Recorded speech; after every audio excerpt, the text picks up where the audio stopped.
We can learn much from the quite commonly related phenomenon called the out-of-body experience. Many people have had such an experience where they resided in their awareness outside the body, in some cases from above the body, and from that vantage point could observe the body as different and separated from the awareness with which they identified. Many of these cases occurred during traumatic events such as an accident or an extreme onset of an illness. The observing consciousness does not experience the trauma or pain of the body as its own. Rather, it is detached and free from that identification that bears the burden of the suffering the body is undergoing during that trauma. When the awareness returns to the body, the individual is able to recount what others were doing to try to aid the body and help it survive and recover. It is clear from such accounts that the body is not the I that we otherwise are trained to associate with our individuality. Of course, the awareness, once it exits its temporary home in the body, can travel to distant areas and view things far away. It is, however, easier for skeptics to call this a case of imagination or dream than those instances that involve the awareness nearby and able to relate specific circumstances under trauma scenarios. The body acts as a vehicle and nexus for the consciousness in the external world, but the consciousness is not ultimately bound to the body. This also has implications for the status of consciousness after the death of the body.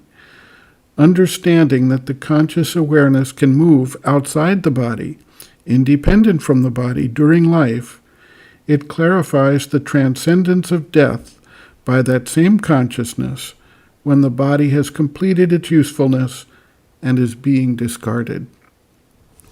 Once we recognize this inherent separation of the consciousness from the physical form, it is a much simpler matter to realize that even when the awareness has positioned itself in the body, it still remains separate and distinct, and the only thing that has changed is the experience of its current location.